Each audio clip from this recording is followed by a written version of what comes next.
profit shouldn't be a dirty word. The more profit that's left over in a business, well, we're able to take better care of our teams. The pathway to profitability is not about just buying cheaper stuff, but definitely don't just buy cheaper stuff on the procedures that are profitable for you. That makes no sense. Pathways to profitability. Let's first consider our own overhead. Let's get smart on that. Look at our profit and loss statements. Realize where we may be hemorrhaging money. Let's look at standards of what it should cost you and see if there's something that's out of line, and then explore strategies to make it better. Let's then also consider gross profit margin on your most popular procedures. This is a way for you to figure out if you're using the right vendors, if your fees are too low, if you need to be able to find more efficiency strategies. Ability strategies involve budgeting and making sure we're not wasting inventory. Also include things like optimizing schedules and even investing in technology to be able to realize additional profitability. Yeah, this is a tale, oh yeah, a tale of two hygienists.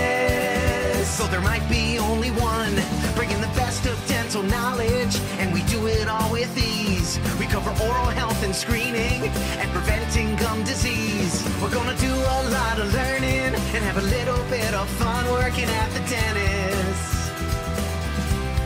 A tale of two hygienists.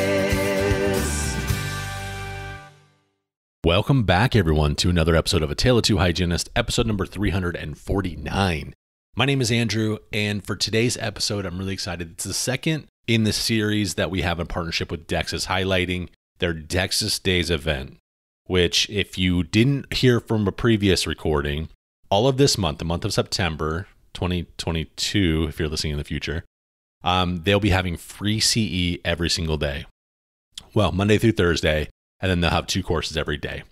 And for this episode, we are featuring Dr. Chris Salierno. We love him. He's a beloved speaker among hygienists, and he'll be talking about managing profit. But I appreciate his outlook on this. And he talks about why it's important to do it, but not in the sense of, oh, we just need to make more money because, it goes into our pocket and we can spend it on things. He said that when you manage profit, essentially, you're better able to invest in the team, you invest in new technologies and better equipment. You can contribute to charitable causes, which I really appreciate that he mentioned that. So we as team members definitely need to know and understand profitability and managing profit. So I'm excited for you to listen to this one and hear from him today. Next week, we also have it's an interesting topic because it's on cybersecurity. We have the CEO of Black Talent Security, Gary Salmon, is on. It's different. When we're thinking about our clinical day-to-day lives, we don't always think about how cybersecurity plays a part into it. But you're going to want to listen to that one, so make sure you hit the subscribe button so you don't forget to download it. Also, while you're there, if you don't mind just rating and reviewing the podcast, it'll help other people find us in the future, which is always a good thing. If you wanted to check out ahead of time what DEXIS is having for the rest of the month, you can go to dexis.com, DEXIS. You can check out the agenda. You can register for courses. This cybersecurity one might actually be a really good one to watch live before you hear it here on the podcast. But if that's not something you're interested in, then of course you can hear it here. So just a few more notes here. For those of you in the Chicago area, we do have the friend Monica. We mentioned her in a few episodes ago. She is still looking for some help in support of the Oral Cancer Foundation. So on Sunday, October 2nd, they're going to be having a fun run or walk, and they'll be needing a few things. At the time of this recording, the first thing that they need, of course, is participants. So if you're in the area and can do it, that'd be great. But they were also looking for a band or a DJ to MC the event. Also someone that can do face paintings and caricatures, and maybe a photographer. So if you have access to any of these people and in the Chicago area, please email me, Andrew at A Tale of Two Hygienists, and I will pass that on to Monica. The event is not only for dental professionals. It actually sounds like it might be a really great family event, so please consider making it a part of your weekend. Again, it's the weekend of October 2nd. If you want to make a donation, you can check out any of our social media for links that will donate directly to them.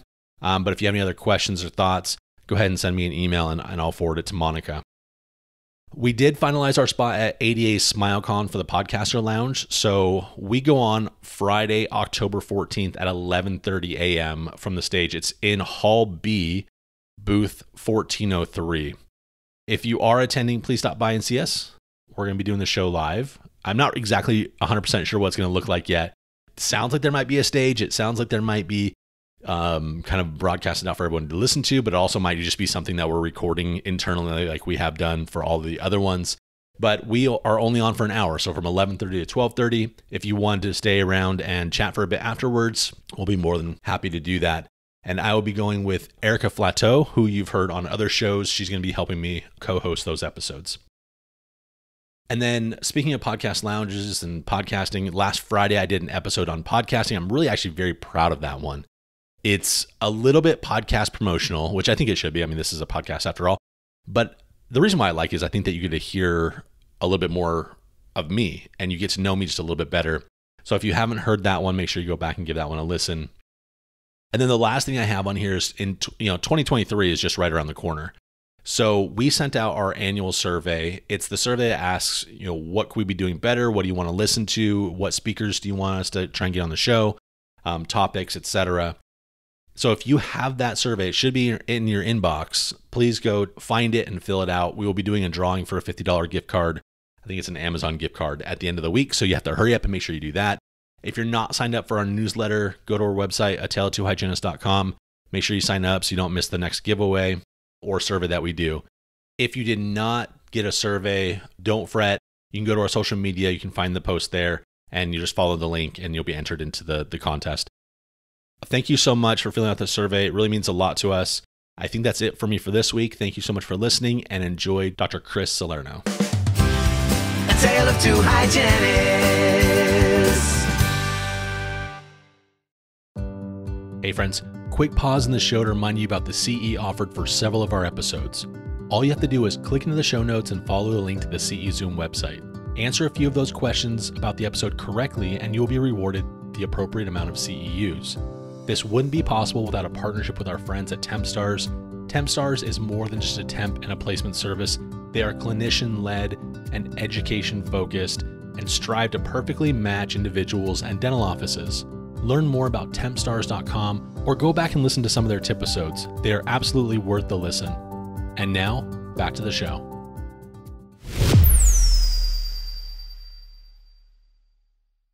Thank you so much. It's a pleasure to join you this evening if you're watching live or wherever you may be, sitting back comfortably watching this, with a glass of red wine, some popcorn. Let's dig into some money. Let's talk about money. And I understand. I'm a dentist. I went to dental school, and the thought of reading profit and loss statements and oh my gosh, this is. I didn't go to dental school to read profit and loss statements. I went to do dentistry, and a lot of the financial stuff around running a practice, just to be quite frank, bored me. But when I became a practice owner a bunch of years ago, 2010, I had a startup practice. I got pretty interested in the financial piece as I had, practice loans to pay off. And I was wondering, as a startup practice, am I going to be able to pay my bills? I became pretty interested in the financial piece at that point. So here's the thing. When I think of how cash moves through a business, when I think of what overhead looks like for a business, I like to refer to it as an overhead monster sometimes. And here I am picturing a monster, the monster Godzilla. This is what my overhead monster looked like in 2010 when I had my brand new startup practice. For those of you that are watching or listening this, if you had a startup practice, you know exactly what I'm talking about. You start with 0 patients and a lot of bills. And this is what that overhead monster can certainly feel like.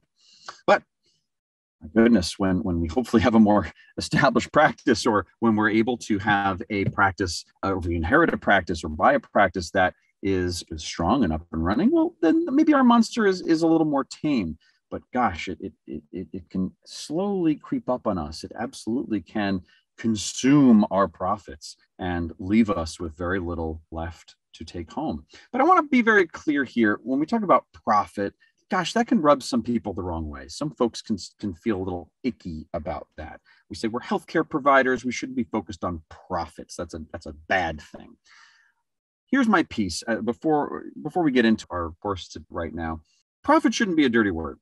When your business is more profitable, a few things happen. One, yes, there's more money left over for you to take home and put food on the table.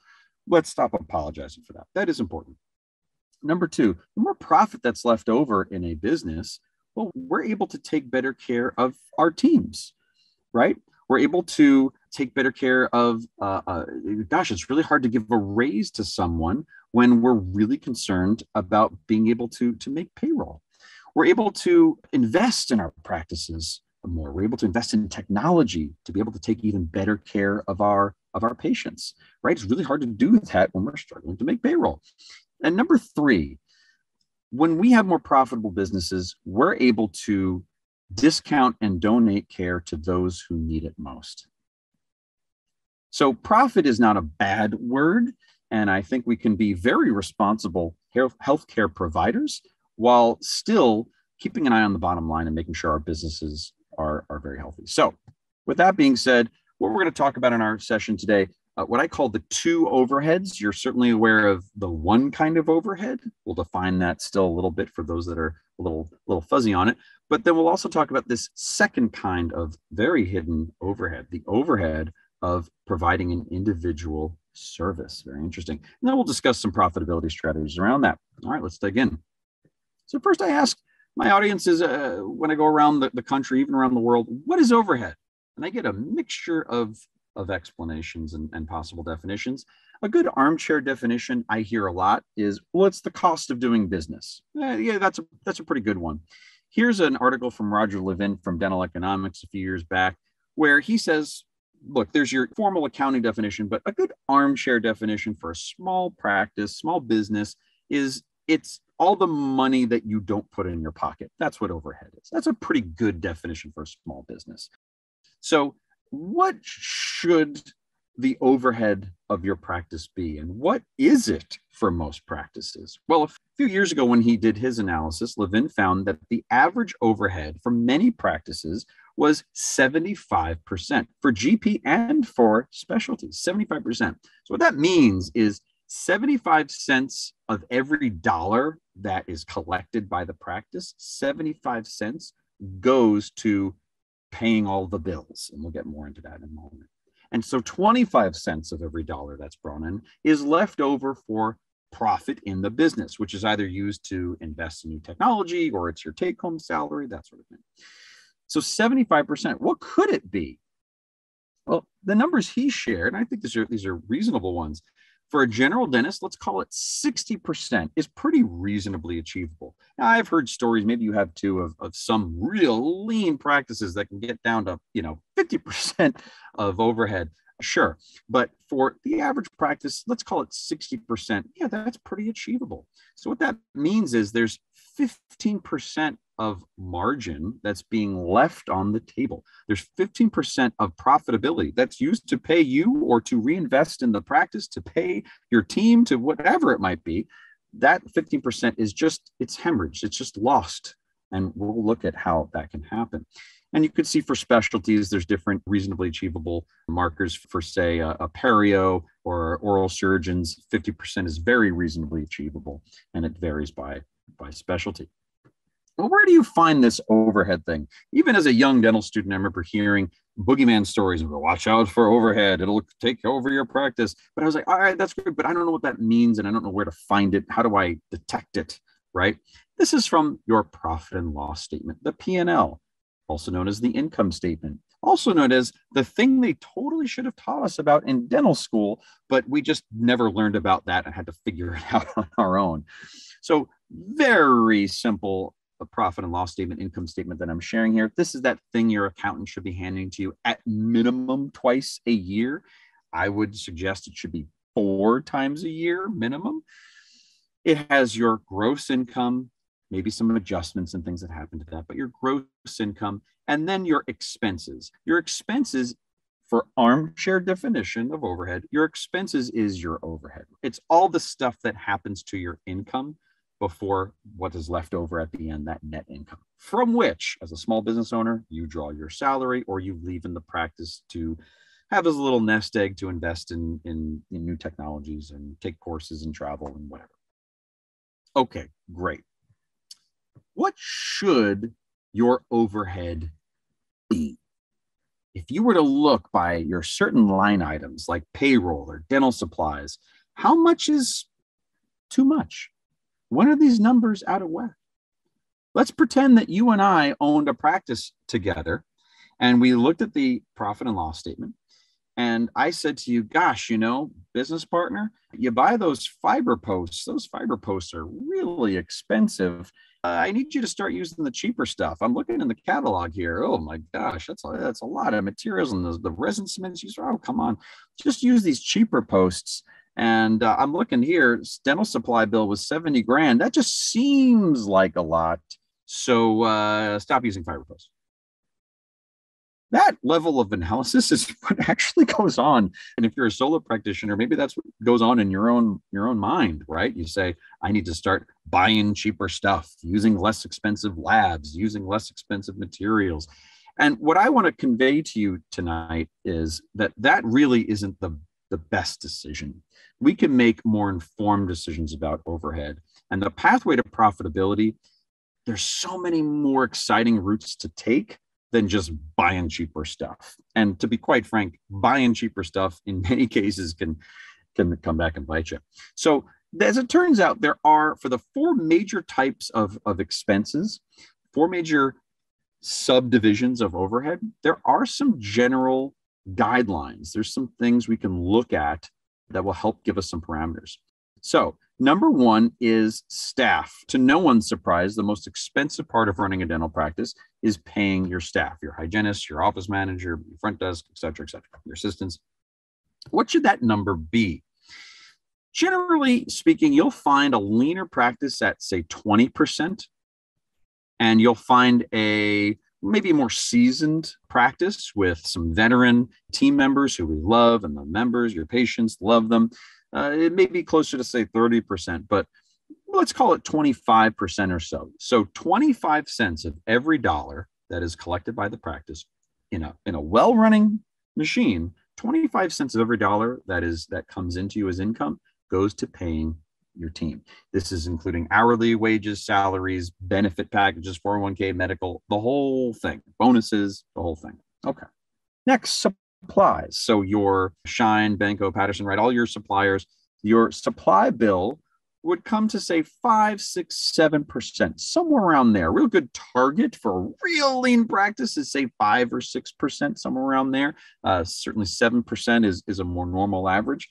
So 5%. All your cotton rolls, composites, and pressure material, you get the idea. Next, your lab costs. Now, if you're a more traditional bread and butter crown and bridge, you might see your lab costs get down to, say, 8%. And if you are doing some more high-end cases, veneers, implant restorations, maybe it's more like 11, 12%. So let's call it 10% on average. A good target is 10%.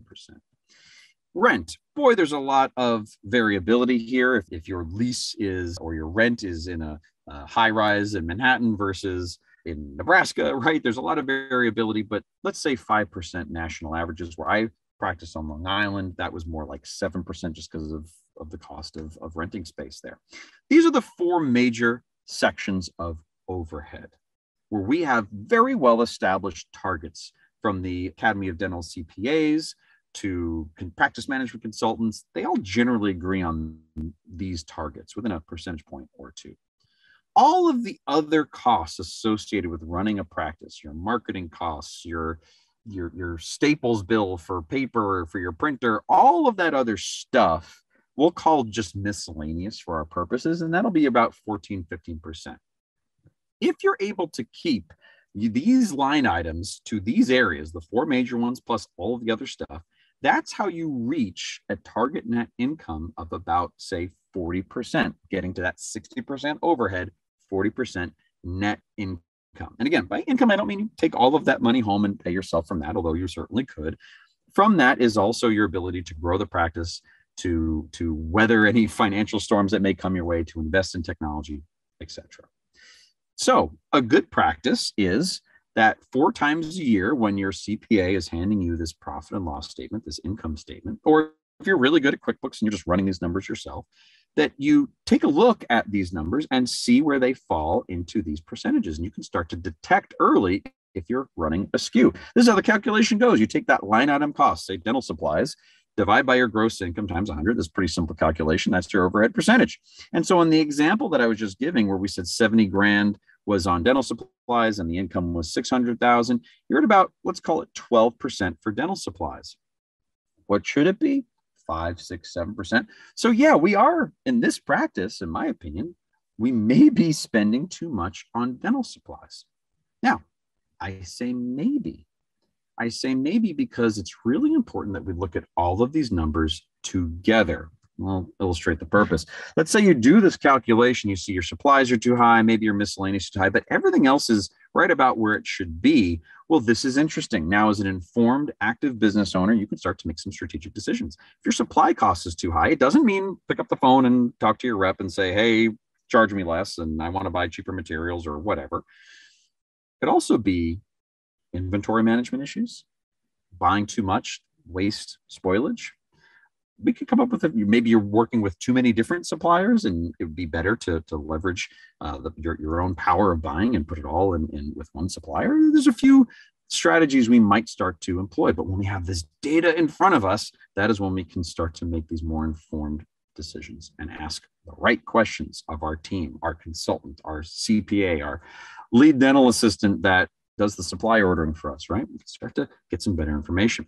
Now, if you run these calculations, as I'm showing on this slide, and everything is out of whack, this is why it's important to not just look at supplies in a vacuum. If all of your numbers are out of whack, we've got some different questions to start asking. Maybe what we're paying for supplies is just about right, but the problem is our collections are terrible. Maybe our new patient flow and patient recare flow in general is abysmal, and there's tumbleweeds blowing through our schedule. There could be a few reasons why. In this case, it's the denominator in this equation, the gross income is too small. So this is about getting data in front of us, analyzing overhead, and then starting to ask questions of your team. If you're not sure what analysis you should make based upon the data that you have, first step is getting the data. If you're not sure how to make this analysis from the data you have, you can reach out to your strategic partners, reach out to your team, your staff, your CPA, and start to ask some questions and be curious and maybe see where there's opportunities. So that's overhead for the overall practice. But there's a second type of overhead that very much deserves our attention. This is the overhead of an individual good or service. I'm showing a picture of John Taffer. John Taffer had a show called Bar Rescue a bunch of years ago. I think it might even still be on, but the first few seasons were amazing. I remember watching the show. He goes into a bar, he fixes it up, right? It's like a Gordon Ramsay kitchen nightmare type of thing. Makes sure that they're serving good food and the kitchen's clean and all that stuff. But one of the lessons he taught me over a decade ago on his program, it's fascinating. He would go into this restaurant and say, hey, what's your pour cost for tap beer? What's your pour cost? And the restaurant owner would say, I don't know. He'd say, yeah, that's why your restaurant's failing. Pour cost is how much it costs to pour a pint of beer. And that's different from a bottled beer, which is different from a mixed high-end spirit cocktail. There are costs for what this should be based upon your price. And we should know if you're using the right materials, if you're charging the right amount. That's a really critical part of knowing if your business is going to be viable. And I'll walk you through an example. You go into your favorite restaurant, I guarantee you, a real high-end place, you get a Manhattan cocktail. I guarantee you they know $1.20 worth of bourbon goes into that glass, and sweet vermouth and the bitters and the cherry. They know the costs of the materials that go into making that cocktail.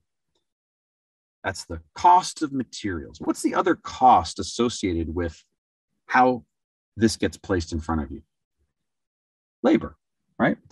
Now, in many bars and restaurants, people are paid on tips. They make minimum wage, whatever. Let's just say that in the minute that it takes someone to make this cocktail for you, that the bar, the restaurant is responsible for, say, 17 cents of salary, of wages, right, for this bartender.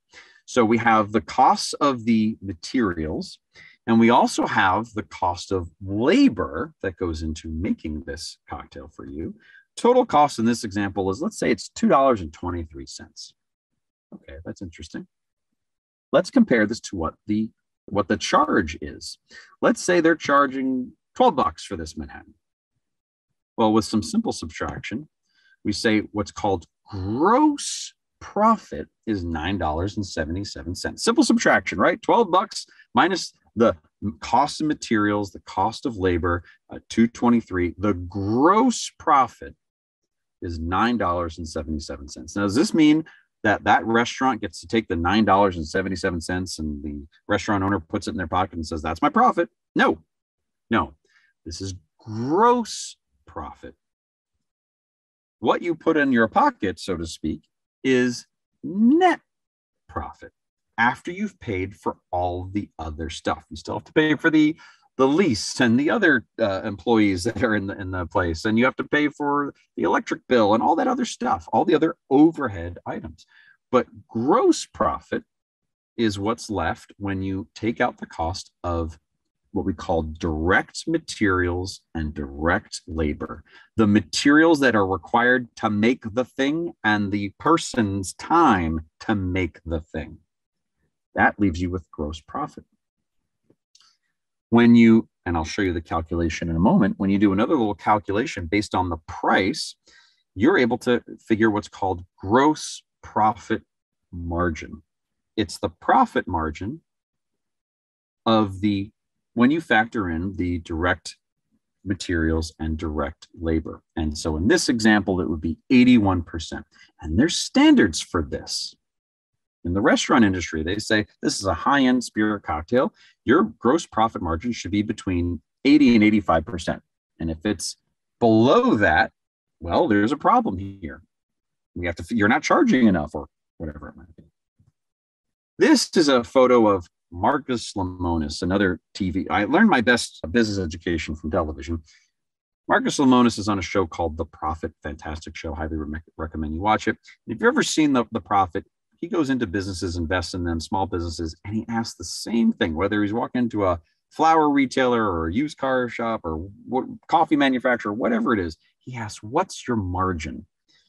And what he's asking about is this concept of gross profit margin, because this is how he can evaluate a business. And if the business owner has no idea what their numbers are, like that restaurant that I used an example for, he is just like John Taffer, equally disappointed and says, gosh, I've got a lot of work to do. And I started to watch these two TV personalities teach the same lessons. I started to think to myself, what does it cost me to do a crown? And I realized I had no idea. This is the second overhead. Now, I want to be very clear here. We are only calculating, in our calculation, we are only including direct labor, which in my case is the dental assistant, and the direct materials, all the stuff that the assistant touches, and a lab cost. I'll walk through this with you in a moment. What we're not including is what we can call indirect labor. Your receptionist, your hygienist, they're not involved in what it costs you to do a filling or a crown. And we're not including the indirect materials, what are also known in accounting terms as operational costs. So your Staples bill and the lease and the this and that, we're not including all of that stuff. We're not including that because that's getting into now your net profit margin, right? We're just looking at gross. Why do we want to look at just gross? It gives us something that's more easy to compare. If I know my gross profit margin on a crown is whatever it is, 75%, 80%, 90%, I'm excluding the cost of me having, say, 3 receptionists and an office manager and 5 hygienists. And you and I now can compare our numbers more cleanly. And that's how we can get to some industry standards. Net profit is going to be very different practice to practice based upon your payroll and several other factors, right? If you're in a high rise in Manhattan versus out in Nebraska, there's all that other stuff, all that other overhead that starts to cloud it up for us.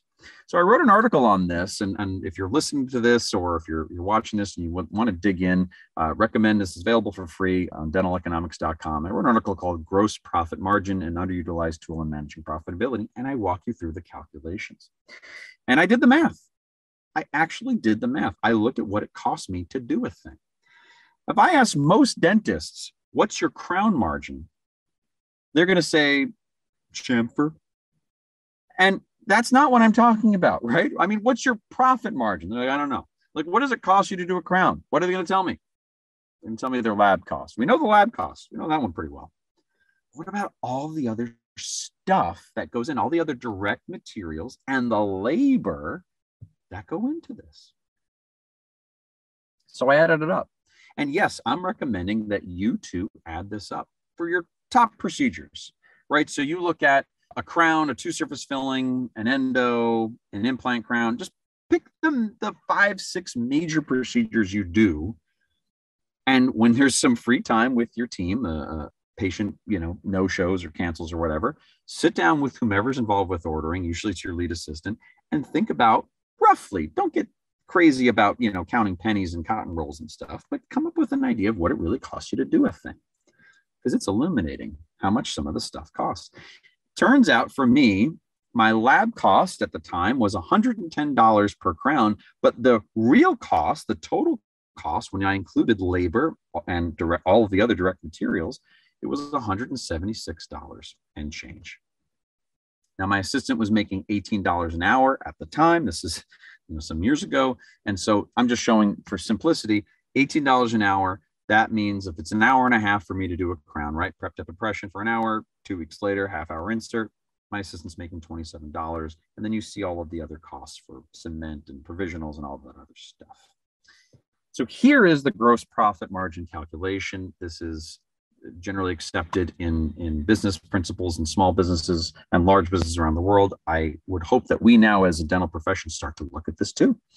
It's your fee, your revenue minus your costs, direct labor, direct materials, divide again by your revenue times 100, that's gross profit margin. So at the time, my fee for a crown was $1,250. My cost was $176. We do the math. I'm at 86% gross profit margin. So what's a good margin? What's a bad margin?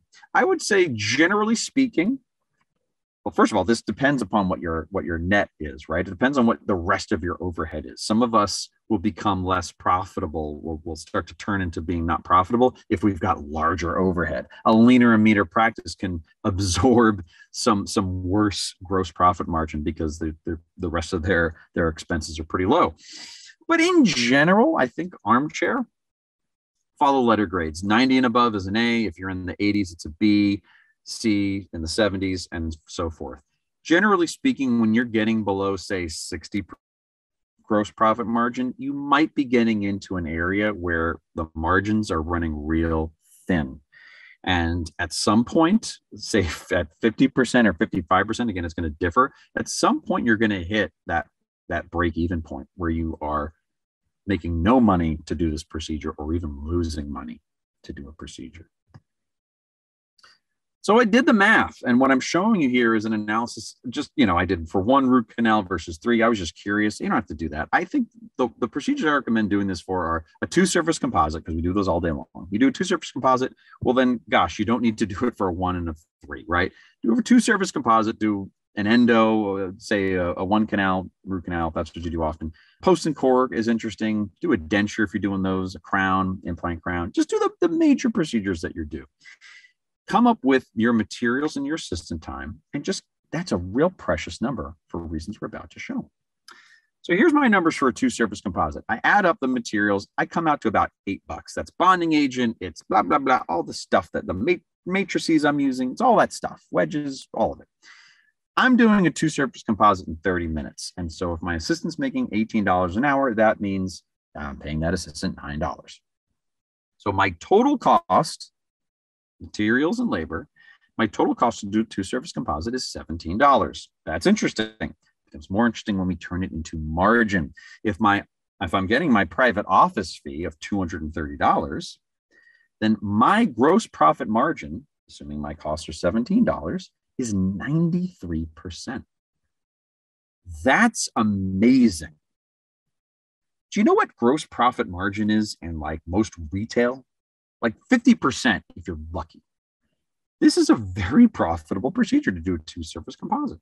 And we're not retail. I'm just sharing this with you as industry knowledge. Of course, we're healthcare providers providing a service. We go to years of training. It's different. I get that. But that's a great margin. Well, good, because our overhead is pretty substantial, so we have to pay for it too. Now you can see some insurances, right? I take XYZ insurance, whatever it is. If I'm taking a fee of $121, I automatically jump down to 86% gross profit margin because I'm not changing my materials. I'm not changing my assistant. When I accept XYZ insurance company, that doesn't mean I pay my assistant less, right? Of course not. Of course not. So I automatically take a hit on my margin. My lowest paying insurance paid me $57 for doing a 2-surface composite. And so my profit margin was at 70%. I'm still profitable, but we're starting to get into a tricky area. Post and core, I'll share this one with you just because it's illuminating, and I joked about stealing your fiber post from you before. The materials are expensive, almost $22 worth of materials, but this is a procedure that's done in about, I don't know, say 15 minutes. So for me, it's 15 minutes. So I'm paying my assistant $4.50 for that 15 minutes. Total cost is $26 to do a post and core with all my materials. Well, 93 gross profit margin for my office fee. My lowest paying PPO, I was still at 77% gross profit margin on that negotiated fee. That's a profitable procedure. And so if I haven't started to make this clear already, the pathway to profitability is not about just buying cheaper stuff, but definitely don't just buy cheaper stuff on the procedures that are profitable for you. That makes no sense. Finally, dentures. This is one of the lowest paying procedures we have, the lowest margin procedures. It's probably not surprising. Well, I did the math. Total cost for me was $400, lab, assistant, materials, all that. I was charging $1,600 per arch at the time. I was starting at 75% gross profit margin. My lowest paying insurance paid me $580. That's 31% gross profit margin. I can tell you with all certainty that I was losing money doing dentures for that insurance fee. I was losing money. Now, we don't have time to get into all the business strategies that can come from this, but you can see how once this data is in front of you, you can make some more informed decisions. Should I raise my fees for my private fees where I can? Do I drop a PPO or attempt to negotiate with them? But maybe I need to drop an insurance plan. Maybe I need to refer some of these procedures. I'm going to stay with this lower paying PPO, but because it's a large volume in my practice, but gosh, I'm going to refer out these dentures or root canals or whatever it might be, because I'm not able to be profitable on that service. And we're still then doing something great for our patients, right? They're getting a great service from another provider who's more efficient, has a higher reimbursement as an endodontist or whatever, right? There's these other profitability strategies we can make that don't compromise care and don't involve us just using cheaper stuff. So we've gone through the 2 overheads. In our remaining time, I just want to review for you a few profitability strategies. Gosh, there's a whole bunch, but in our limited time here, I want to just review a few that I think are really important. And the gist of this is, of any profitability strategy, is we're either going to drive up income or we're going to drive down costs, right? That's the basic idea. So overhead strategy number 1 is budgeting. And this is a real simple one. We won't spend much time on it, but it's something that is so easy to do and we don't typically do it. And now I'll do it with some math. I know I had like an empty operatory that we didn't have the chair and the cabinets in yet. We're waiting to grow to be able to go into it. And so that became the storage room, and it kind of looked like this, where at the end of Indiana Jones, they put the lost Ark of the Covenant in deep storage. We've got this room with all these gloves and oh my gosh, all this stuff. That inventory, think of that as cash that is now permanently tied up as a thing. It's not liquid. It's the opposite of liquid, right? And some of those things might expire, and now it's a completely lost cause.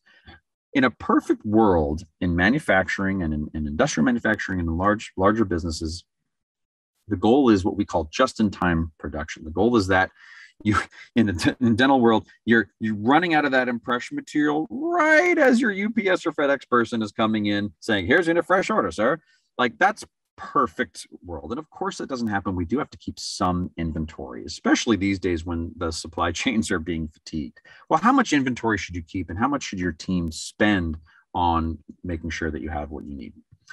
There is a calculation we can use. If our target is, let's say, 5%, And that's an aggressive target, to be sure. But let's say it's 5%. I would look at this on a quarterly basis. You're going to look to budget on a quarterly basis. Let's say quarterly collections are $150,000. I'm just using real simple, easy numbers here. $150,000 is your quarterly collection, so 50 grand a month. Hopefully you're doing more than that, but 50 grand a month. If you are going to do 50 grand a month, 5% of that is $2,500. And so that's an aggressive target, 5%. More commonly, we're seeing 6, 7, or 8% even. But it's a target. It's a budget. We can certainly exceed it. I sit down with my, say, lead dental assistant who's in charge of ordering and who manages the inventory, and I say, this is your budget, $2,500. Now, look, if you've used all of that budget to pay for composites or whatever, and we're running out of impression material, and we really need that impression material, please go over budget and buy that because we need it. But at least we're having now a transparency, a conversation with our dental team to understand what our goals, our targets are for what we should be spending on a, say, monthly basis. We're getting them involved in this conversation. And you may start to learn pretty quickly, as you have this active conversation, you may start to learn pretty quickly about what is attainable, what isn't. Maybe 5% isn't reasonable for you and you need to work on, say, 6 or 7%, right? Budgeting, simple. Overhead strategy number 2, productive scheduling. So I went through what it costs for me to do a 2-surface composite, right? Here's the raw numbers. What happens if I do two 2-surface composites, a little bit of quadrant dentistry on a patient? Well, I don't want to brag, but I can do 2-surface composites in the same half hour, right? I don't need an hour to do 2-surface composites, especially if they're like right next to each other. I can get that done in a half hour. So I want to illustrate for you the profitability that comes with efficiency. So my material costs go down a little bit. Instead of $8, it's $7.50. Right? I've less wastage on the bonding agent, and I'm able to reuse some stuff. I save some cost, but not much. It's still costing me a large amount. Right? The composite's still the composite and all that. I still need a matrix band, whatever. My assistant time, though, from a certain perspective, goes down to 0. I've already paid my assistant the $9 for that half hour. I don't pay my assistant another $9 because I did another procedure in that same half hour, right? No, of course not. And so my total cost goes from $17, the way to think about it, $17 for that first 2-surface composite I did. That second 2-surface composite I do in that same half hour is now only $7.50 total cost. So my gross profit margin on that first composite, 93%, overjoyed with that. That's great. My gross profit margin on that second 2-surface composite is 97%. Are you kidding me? That's bonkers. If Marcus Lamotis or John Taffer, my TV business icons, if they heard we were in a business where you could get 97% gross profit margin, their heads would explode. Now, here's what's really interesting is look at the lower paying insurances. I made 70% for my lowest paying insurance on that first composite. On the second composite, I skyrocket to 87%. So when I get my private fee for service, 93 to 97%, a nice 4% jump, I'll take it. That's pure profit. I will take it. But I go up 17% from that lower paying insurance. The lower paying the insurance, the more of a bump you get when you're able to be more efficient, when you're able to maneuver those expenses properly. And so efficiency in dentistry is critical to being able to work with some of these lower paying plans. So if you're able to, and I showed in my example earlier when I showed a 2-surface composite, I was showing an isolation device that suctions and all that. I love those things. It's another cost, right? It's an incremental cost. It costs a couple bucks to use that thing. But my goodness, I love it. Bring it on. Because if that allows me to do more 2-surface composites in a given amount of time, I'm happy. This is brilliant. It's worth the cost. Next. Efficiency and scheduling part 2. Now, this is a typical hygiene visit, right? So you 9 a.m., 10 a.m., 11, and you're booking an hour for them. Let's look at your schedule. It's now a couple months out. Your hygiene is already booked. there's a phone call, and your front desk person is going to book a crown for you at 9 a.m. You have 2 op practice, just making it real simple. They book that appointment at 9 a.m. Fantastic.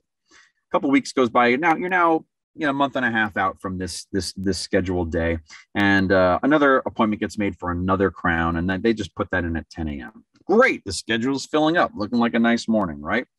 Now it's a couple weeks out. There's an insert we're going to schedule right here. Great, at 11 a.m. Terrific. And now it's a few days out. We're going to book it a half-hour 2-surface composite operative procedure. That's at 11:30. Looks like a nice full morning. Great. So now we're 48 hours out, or whatever it is, a few days out from this day, and it's already a nice full day. Day before, we get an emergency call, and oh gosh, just throw them in somewhere. I call this schedule Tetris, and a lot of us will, and it's our fault. It's not our front desk team's fault. We don't empower them to be able to schedule us appropriately. Actually, schedule us based upon the rooms the operatories will work out of. We just start blocking things on top of each other. And what we really ignore is when there's downtime for procedures. So think about that. We had 2 crown appointments in that morning. Think about in like 15-minute increments, what your different steps are. And what are the steps where there's downtime, where you're walking out of the room and you're doing a hygiene check, or looking on Facebook, or whatever you're doing. Think about when that downtime is. For me, it's after I get anesthetized the patient, assuming it's not an endo case, and it's during provisionalization, right? In New York State, I'm allowed to have a certified dental assistant prepare the provisional for a patient. And so that's free time for me. If I've trained that team member to practice at the height of his or her license, a certification, then great. Let them make that provisional. I'm off in another room. That's free time. And so let's think about if we actually have active conversations with our front desk team about how to schedule appropriately. Put the patients in the actual rooms they're going to be in. Yeah, it may change day of, but let's at least plan for more efficiency. That crown appointment gets put in at 9 a.m. Great, sure. When that second appointment for a crown gets scheduled, instead of just stacking it on top, let's schedule it an operatory 2, and let's have it be staggered. Because by, say, 9:45, I'm walking out of the room as the provisional is being made. I can now see in operatory 2 that next crown patient when anesthetized. Let's put that insert here when I'm making the provisional on the second patient. Let's put that operative here. Emergencies, we have a conversation with our team. If it's a true emergency, they need to come in at these precise times. They come in when I'm getting someone else numb. That's the ideal time for us to see most tooth pain and other kinds of emergencies. So this is now the same amount of dentistry that I just showed you on the previous example.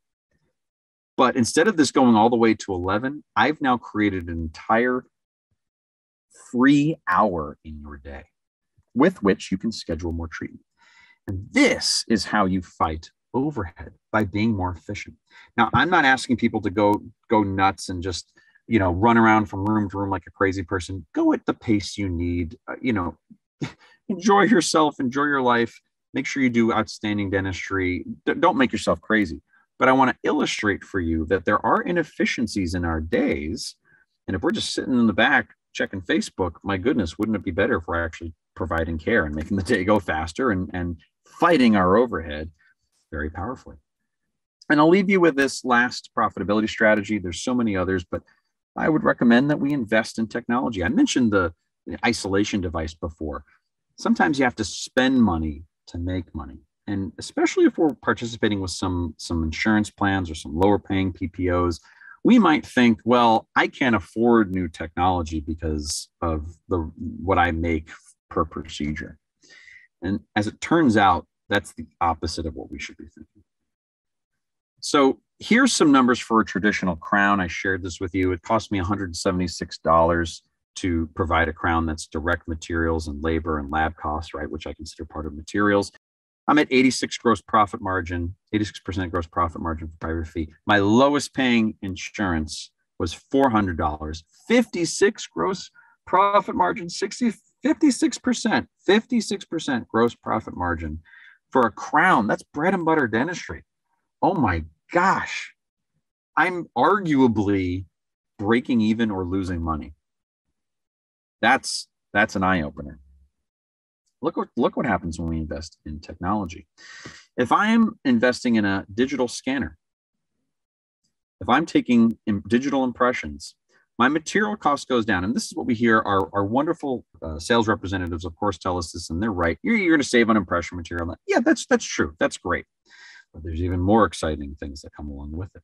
We often can save on our lab bill, right? Because we're going modelless, we can save a little bit there. Every little bit counts. So my total costs when I'm doing using a scanner for a crown, I go from 176 to 144. Look what happens to gross profit margin. My office fee, my private office fee of $1,250, I go from 86% to 88% gross profit margin for a scan crown. Hey, I'll take it. It's a 2% bump, but that's profit, right? I'll take it. Look at the jump that happens for that $400 crown. I go from 56%, possibly losing money, to 64%. Far better. Actually, now maybe not losing money. I shouldn't be at 64%, and I'm now making some profit on top. That, a digital scanner in this case, a digital scanner is making the difference between you losing money providing a crown and you actually having profit. Now, look, further strategies are maybe it's time to move away from that PPO, right? But that's a conversation for another day. And if you invest in a mill, then even further savings are realized, right? There's no lab cost. You do have a cost of the block, but there's additional profitability per procedure that is realized, right? 93% gross profit margin for my private office fee, 86 to 93. That's crazy. And look at that lowest paying PPO. If I'm milling the crown myself, scanning and then milling myself, I go from 56% all the way up to 76% gross profit margin. That is now a very profitable procedure. So just because you are participating in lower plans or one or two lower plans, whatever your situation might be, that does not absolve you from having to consider technology. In fact, I would argue you need to be considering this technology. Now, some of you might say, but Chris, hold on. But that equipment costs money. So how are you factoring that in? Okay, no problem. Look, there's ways to look at return on investment, break-even analysis, all that kind of stuff. That there's ways to calculate if it's right for you to invest in technology. I'll just share with you this one line of thinking. Think about what the cost of the equipment is, and then how many hours you actually, hours of life that equipment should have in your practice. That's the cost per hour for you to own that equipment. So for example, we're talking about picking up a digital scanner. It's $20,000, just to use simple numbers. If you're going to work 8 hours a day, 5 days a week for 50 weeks a year times, say, you expect 5 years for this equipment to be useful, then that means it's $2. It costs you $2 an hour just to own this equipment, whether you're using it or not. Okay, this is not the most sophisticated way to look at what it costs you to do, but just I want to prove a point here. So if you're now including that $2 per hour to own a digital scanner, it's an hour and a half procedure, right? Prep, temp, impression, bring them back 2 weeks, insert. It's a grand total of $3 for you to own that equipment. Look at what happens to your gross profit margin. It doesn't go down by any appreciable amount, maybe a percentage point. So even when you factor in the cost to own the equipment, and this is not the best way to look at return on investment and break-even analysis, but even if you did very aggressively count what it costs you to own that equipment, you are still by leaps and bounds making this a significantly more profitable procedure. So pathways to profitability. Let's first consider our own overhead. Let's get smart on that. Look at our profit and loss statements, realize where we may be hemorrhaging money. Let's look at standards of what it should cost you and see if there's something that's out of line, and then explore strategies to make it better. Let's then also consider gross profit margin on your most popular procedures. This is a way for you to figure out if you're using the right vendors, if your fees are too low, if you need to be able to find more efficiency strategies. And we talked about some of those efficiency strategies. Our profitability strategies involve, budgeting and making sure we're not wasting inventory. But they also include things like optimizing schedules and then even investing in technology to be able to realize additional profitability. As you can tell, I'm very passionate about this subject. This is my contact information. If you ever have questions about profitability, and your CPA will hopefully be able to address them for you, or your practice management consultant. But always happy to be available as you are on your quest to having more healthier practices so that we can provide more for our families, but also for our teams, invest in more technology to take better care of our patients, and also ultimately be able to discount and donate care to those who need it most. Thank you so much. Yeah, this is a tale, oh yeah, a tale of two hygienists. So there might be only one, bringing the best of dental knowledge, and we do it all with ease. We cover oral health and screening, and preventing gum disease. We're gonna do a lot of learning, and have a little bit of fun working at the dentist. A tale of two hygienists.